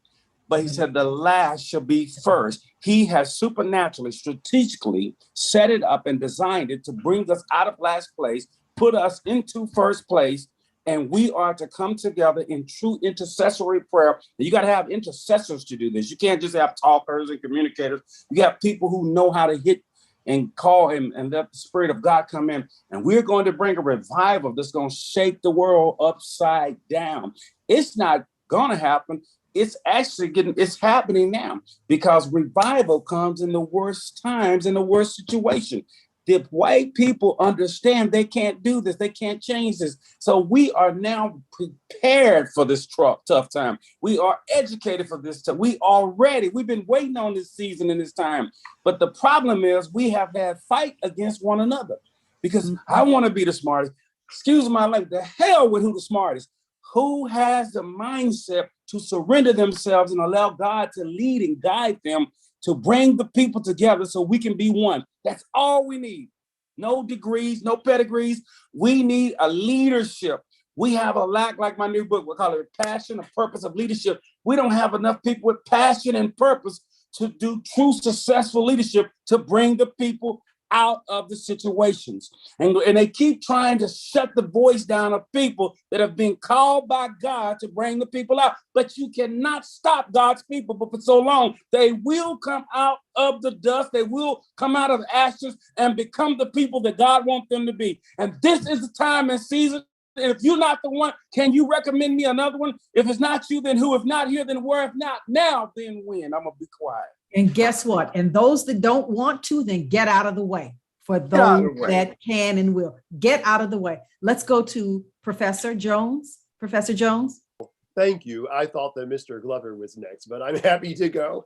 I'm happy to go because I'm going to pick up on what Mr. Glover and others have said. And I'm calling Mr. Glover because I'm so in awe of Danny Glover. I just, you know, he's my BFF. I admired him so much for his strength, his knowledge, and just really knowing and being here. So, but he brought up the AME church. And so I'm holding up a book. My camera went down so I could walk into my living room and pull this off of a secretary. And I leave it there so that people will ask me about it. I have a lot of books, but I keep this 2,000 books, Social Protest Thought in the African Methodist Episcopal Church, 1862 to 1939, visible to my guests. And the reason is that we've done all this before in the frameworks that are right here, okay? We were the first professional athletes in the 60s, the 1860s. Jockeys were the first professional athletes. And when the Kentucky Derby began, for example, in 1875, 13 of 15 jockeys were Black. And 15 of the first 28 Kentucky Derbies, those first 28 years, were won by Black athletes and they were paid. Then, of course, they took that away, just like Greenwood. It gets prestigious and the money, boom, you're out of the picture. Had to go to Europe, the jockeys like wink, wink, wink. So, you know, but that's the thing. So we've done this through these frameworks. When Richard Allen walked out and led the dissed Black worshipers out of the white St. George's Methodist Episcopal Church of Philadelphia in 1787, they didn't have a boot or a strap. And they built a denomination where this book could come out in 2000 edited by Stephen Angel and Anthony Penn. What's the book? It's a compilation of the social protest and theological theory and foundation found where? In the AME publications, in the AME organs. I mentioned George Washington Dupee in Kentucky. They found the American Baptist is the Kentucky Black Baptist newspaper. I'm ashamed. I'm from an old Baptist Kentucky family. I didn't learn that the American Baptist newspaper, the organ of our Black State Association, was the oldest continuously operating Black paper in America until I went to Columbia Journalism School and learned from a white professor that was the longest running Black paper in America. I didn't know that. Came to our house every week in the print. This is part of the solution part. We have done it. We understood how to use our churches like Abyssinian Baptist, where I heard 20 years ago, Harry Belafonte tell the story of Dr. King. He tells it a lot. It's saying, I fear we're integrating in a burning house. I heard that as a 20-year-old kid in Abyssinian Baptist Church. Why? Because Abyssinian, with those leaders they've had over the years, is a cultural outpost in a political activist place with a vision. They're about to start bashing bad music, I think, again. That's what I heard the pastor alluding to a couple of weeks ago, like they were doing in the 90s with all this misogynist rap music tearing down Black women. Right, yes.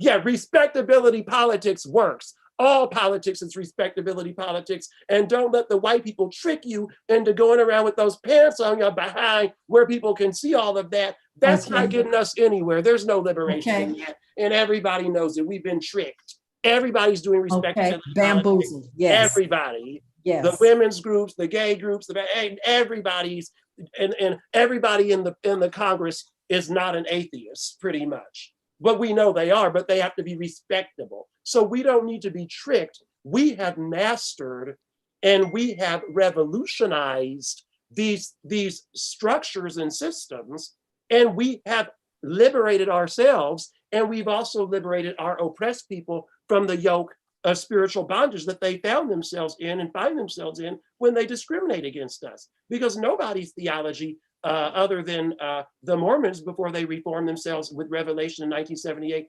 anymore believes that Black people are all going to hell. That's old thinking. So we help to liberate them from their own hellbound ways, whether you are Muslim or Jewish or Christian or any of the great religions, Zoroastrianism. That race discrimination stuff doesn't fly in the world's major religions. And so I believe that we don't need to look too far to understand our capacity. So what's the solution? I think the solution is to go back to where, first of all, we control our own communication, as with Internet Intentional Talk Radio Network. We have to present the voices and the ideas and the effective record that's behind us to show people you can use your vote even when you're a minority in a town and exert political power to get what the Black community is entitled to. You don't even have to have a Black majority. And here's how that was done. So you do this through communication, as we're doing here, but it has to be regular, it has to be funded, it has to be trustworthy. Mm-hmm. So, and we did that before. That's why you can have the book, Social Protest Thought in the AME Church, because as the back states, this information all came to these scholars through the AME's own newspapers and publications and minutes over 200 years. That's one thing. The second thing is we have to have a program that is a set of deliverables. Okay, so if we know that when President Obama came into office, 8% of Small Business Administration backed loans were going to Black businesses, but when Barack Obama left, there were millions more white millionaires, but not millions more Blacks, and the percentage of SBA loans went down to 1% for Black people. Then we need to have figured something out and understood that maybe we have to keep Black people's feet to the fire as well. Maybe a Black Secretary of HUD, Ben Carson, might not be the Black face in a high place that gets us more homes, because we've been having Black HUD secretaries for about 50 years, but we have fewer homes all of a sudden. So we have to look back at what actually works. And sometimes what works is a white person in the right place, like Rockefeller, who helped set up Spelman and Morehouse. And then in the white world, Rockefeller basically helped to invent the defined benefit retirement plan through his denomination, the American Baptist Churches. That was like the first 401k type defined benefit retirement plan for missionaries. So we have to look beyond Kemet and King, but even go up to Rockefeller and these other geniuses, frankly, whose solutions are transcendental as well. We have to be very broad-minded, but it starts with knowing, and knowing can come only through publication. It's so sad that we have very few Black publishing houses left, if any. My denomination, the Progressive National Baptist Convention, used to have a publishing house. We don't have a publishing house, and it's much easier to publish books now. Maybe that's why. But I think there's a value in owning and defining and networking those of us who are in accord and understand what we have to do to collectively move up, because it cannot be done with, it's a sad day when our reparations groups are fighting each other. That is a beautiful example of how COINTELPRO works and is working. Yes. When you have Black pro-reparations groups that can't get along, white folk don't have to worry a day about us. You hit the nail on the head. That's right. That's why they're not worried about us. Right. So folks, stop thinking they are thinking about us, because they're not. They're waiting for us to destroy ourselves. They watch us destroy ourselves. It's been orchestrated. That is the design. Stop doing what you're doing, because that's exactly what they want you to do. They've designed it that way. They've designed it that way, and you're falling. I don't even want to say victim to it. You're playing to it. You're walking right into it. Let's go to my BFF, Danny Glover, please. Danny? You got to unmute, Danny. There you are. You're on mute, Danny. There's so many There you brilliant voices here speaking and knowing that we are in the service of struggling to tell truth and speak truth to power.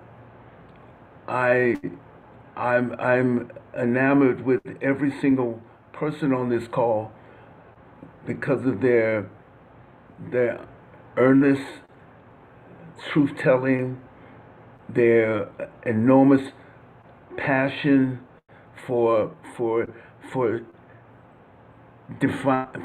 shaping a consciousness of struggle. And struggle is constant, continuous, with the resolution of some contradictions. You also see the appearance of other contradictions. And as someone who, in the first statement I made, qualify myself as a quasi-historian, I'm trying to kind of figure out and understand all these particular currents that have defined not only our relationship to power, but the world's relationship to power in reference to this country, a settler state. That means that other people occupied this country and they came here and swept those other people aside. We can say whatever happened, whatever no, and then have the extraordinary moment in human history where we have the Industrial Revolution, which transforms a poor country by virtue of its poor country at the time of its founding. By 1840, arguably the richest country in the world in the 1840s. So in that sense, and soon to be militarily within a century, the most powerful country in the world, period. And this moment now, this moment where its power has to some extent receded because of the emergence of other powers, at the same time is struggling to sustain its power among its own people by different symbols of nationalism and the power around upon the rest of the world as well. And it's challenged in that sense. Internally, we have, in a sense, to build the kind of coalitions which continue to address the issues of equity, address the issues of poverty, address the issues of employment. There's no reason why we can be fully employed. All the kind of real conditions that affect our communities and allow us to build our community based upon our own convictions, our own ideas of ourselves, our own sense of our own humanity. All those things are that we continue to struggle with. That's where we are at this particular moment, in a very enormous a crisis that will face us and that face us in the future, and that is the future of the planet itself. Global warming, climate change, which has often always affected those impoverished and those people of color historically, is now on our doorstep. And with all the demands that we're of a population in the planet of 15 billion people, no one even, take for instance to COVID-19, no one even talks about the conversation that is necessary within what is happening to our beloved Africa, the home of us, and our home, our ancestors. Nobody's talking about that. There's not even a conversation about the impact that COVID-19 is having on that. So all of these dynamics are important, and as long as we keep broadening our perspective an understanding of these dynamics, an understanding of how we and where we need to struggle at the moment against those contradictions within ourselves and within the system that governs us is important. I don't know. We're almost nearing the end of this moment, but it's certainly important for us to remind ourselves, as we would say during the Portuguese colonial wars, the independence, a luta continua, which in Portuguese means the struggle continues, and all of our input and all our enormous diverse uh, imagination. And imagination is critical for this right here. Imagination of what is possible, and imagining that possibility in as our responsibility as citizens of within our community, within this country, and citizens of the world. Absolutely. Absolutely. And there's so much work that has to be done, just so much work that has to be done. And where we begin is another question. Where we begin. That is precisely why we wanted to do this show and other shows, because there is so much work to be done. It is. We have a tough time relying on the church. We have a very tough time relying on the church. And I don't think that that's where we need to begin. Mm-mm. I don't think that's where we need to begin. We have talked about Juneteenth, reparations, Tulsa, critical race theory. What are we going to do to take the bull by the horns, by the reins, and make this work? We're running out of time. Our structure, as weak as it is crumbling. Let's caution about our relationship to time and what we're doing, and how people have organized beyond the sound of each of our collective voices or individual voices.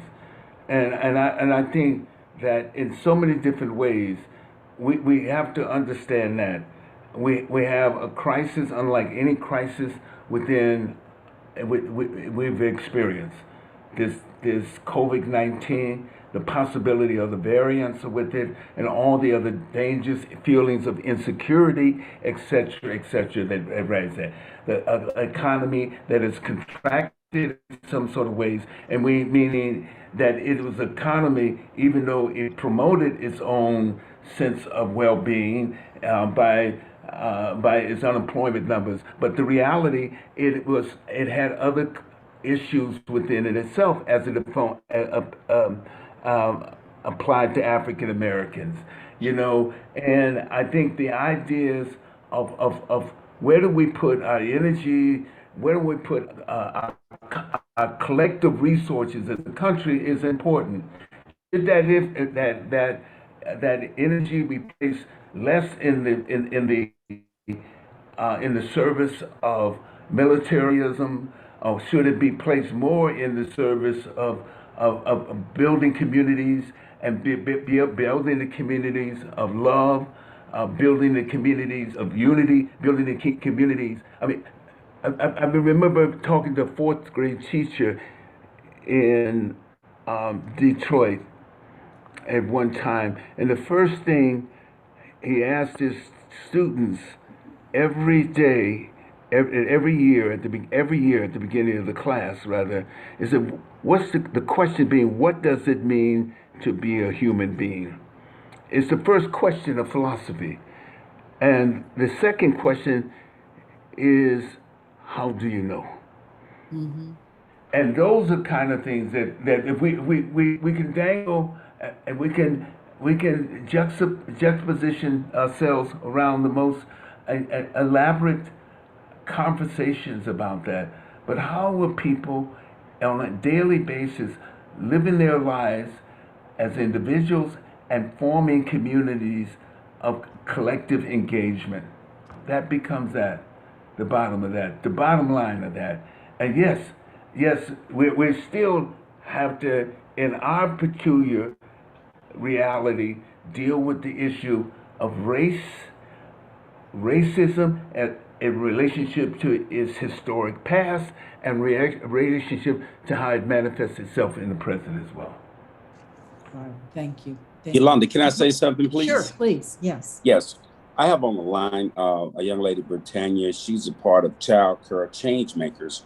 And right now lobbying for, I believe the amount is $10 billion for child care to our minorities, especially our Black children in particular. And she, many daycare owners, because you said earlier, Fred Douglass, he says, easier to build strong children than to repair men. We've got to start with the children from in the womb, teaching the mothers how to talk to the child while they're in the womb, read to the children, and then daycare. We've got to get this money in daycare now, and we're lobbying, we're asking president to make sure this money is allocated toward our children to make sure in our inner cities that our children are getting this money so these parents can afford daycare in the projects, which I've come from the projects and lived in these areas. This daycare is so important, and I've been a daycare on over 3 daycares, and I've helped a lot of single parents. It's so important. So I wanted to shout that out for child care change makers, and I'm believing it's going to come to pass, and I just wanted to share that. Thank you very much. Ken, is there anything you'd like to add? No, well, just that I am proud and just honored and humbled. We have all this brilliance on this call tonight, and thank you so much, each and every one of you. You've imparted your knowledge, and I think we're all the wiser for it. Thank you, thank you, thank you, Amos, James Turknett, James Tucker, Danny Glover. All you gentlemen are wealth of knowledge. And I just hope everyone, this is out on YouTube now. It's going to be out there, and the podcast will be out there probably by the end of the week. And make sure you tell everybody to listen. I'm going to tell everyone to make sure that they listen to this, because it has been outstanding, an amazing thing. I'm getting chats, people telling me this is an amazing panel. Really congratulating everyone on the job. Very well done. And with that being said, we'd like to go ahead and start the closing statements. I'll let Colette lead you through that, but we've got about 8 minutes left. So we just want to get a last word from everybody. So Colette, please lead us through that. Absolutely. And James Turknett, your closing statements, please. Sure. I just want to give God honor, and I want to honor you for thinking enough of me to be on this broadcast with such great people like Danny Glover, Amos Jones, Dr. James Tucker, just so many, Miss Silver Myers, so many great people yourself. It's been a pleasing time, and let us come together and let us do this as a team. And it's our time now, and I'm thankful to be a part, be alive, and do what needs to be done. Thanks a million. God bless you. Thank you very much. And Sylvia Myers. Sylvia Myers, is there any parting statements that you'd like to make? Okay, she's not there. Professor, oh, there she is. Okay. Yes. Again, thank you, Colette and Kenny, for inviting me on this show this evening. It was a great listening to all the great minds. And I thoroughly enjoyed myself, and hopefully we can all roll up our sleeves and get to work and bring others alongside of us and work along with us. Great. Thank you so much for being here. We really appreciate it. Thank you so much. Professor Jones. Yes, My I BFF. would just echo everything everyone has said and give thanks for this opportunity, and for the listeners especially, who like us will go out into the world to do. And I would just encourage us to follow advice I heard given by the great African Kenyan orator, contemporary orator, and he happens to be a law professor, P.L.O. Lumumba, addressing the All Saints Cathedral of Nairobi, an outstanding Anglican cathedral, on the eve of the Kenyan elections a few years ago, where tribalism, Kenya has a problem with tribalism, and that house where he's belonged since the 70s has tried to break that down and be what's a voice of reason. in public policy in Kenya. And he told the people on the eve of that very contentious election with very fractious divisions, agonize but organize. Agonize but organize. And that means to be your own eyes and ears, be in dialogue, be in charitable argument in the most positive sense of that word with your co-laborers in the struggle. Some of the best ideas come when we test each other's ideas and inferences against the way others saw the same phenomenon. Again, you're not going to get this on the white TV. We have to do this ourselves. Dr. King talked about that. Frederick Douglass talked about self-assertive personhood. We have the capacity for that. And we've done it in the recent past. Let's get back on task. And we all here are in the right direction for sure. And I hope that we all work together and build. Thank you. Thank you. Thank you. Thank you. You are such a wealth of information. And Mr. Danny Glover, your closing statement, please. Okay. There you are. Unmute, Danny. You're on. There you are. Certainly, I appreciate so much to be a part of this conversation, Ms. Williams. I'm certainly honored to be in conversation with my brothers and sisters here who think so deeply about and whose concerns are so genuine and so dynamic as we try to all collectively think through this. I appreciate that and appreciate their voice.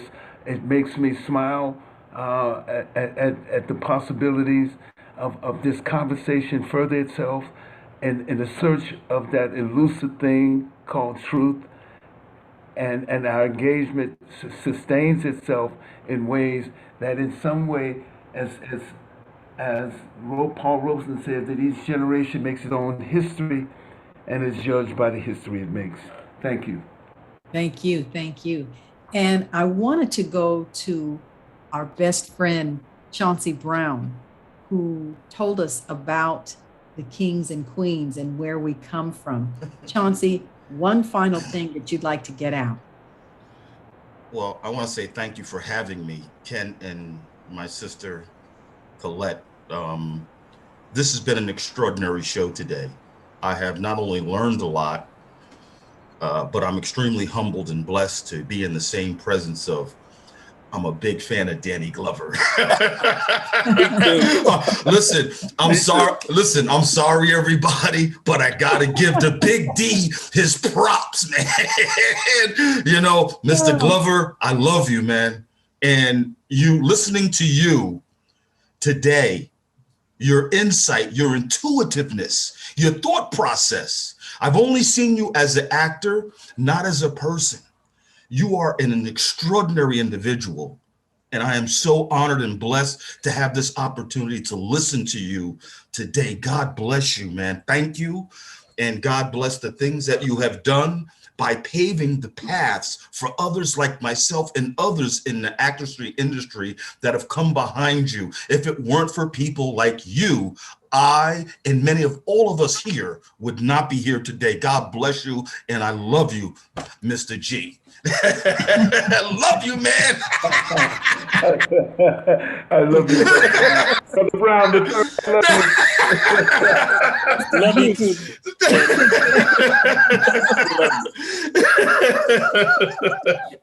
Well, it has truly, truly been an honor to have all of you on. All of you. It has been an honor. And as we have said in the very beginning, it is time to tell the truth. When Ken said it's time to tell the truth, I said, that's it. It is time to tell the truth. It's overdue. It is overdue. And we wanted to do this. We've made this a 5-part series because there's so much to talk about and there's so much work that has to be done. So this is not it. This is part 2. We're on to part 3. And when I tell you what part 3 is going to be about, everybody's going to say, oh my God, will we ever get past it? Yes, it's about the variant. It's about COVID-19.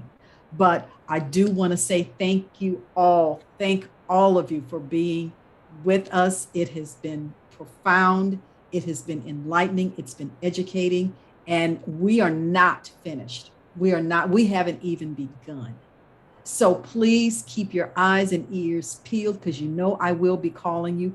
Thank you for being here with us on this evening.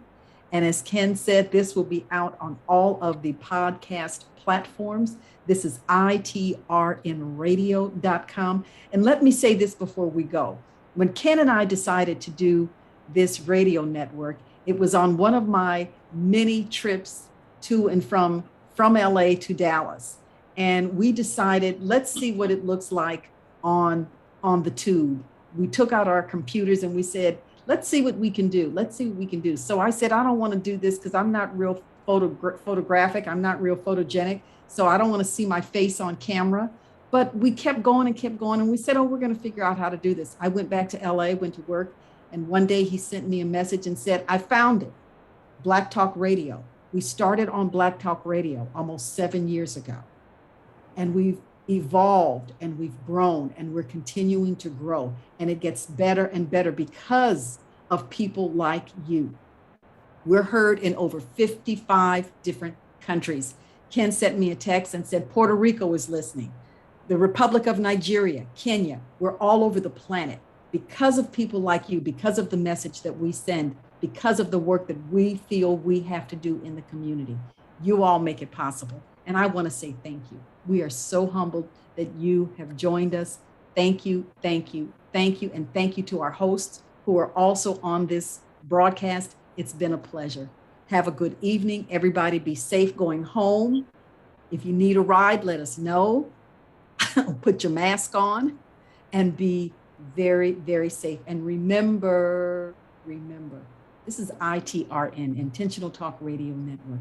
Remember, be safe and do what you need to do. If you're not taking the vaccine, bone up on the vitamins D, C, zinc, echinacea. I'm not going to say you have to do that. I'm going to say you have to be healthy. You have to be healthy and strong, one or the other. So have a good night, everyone. Take care, and thank you for being with us, and thank you for being a part of this broadcast. Have a good night. Take care. Good night, everyone. Good night. Good night.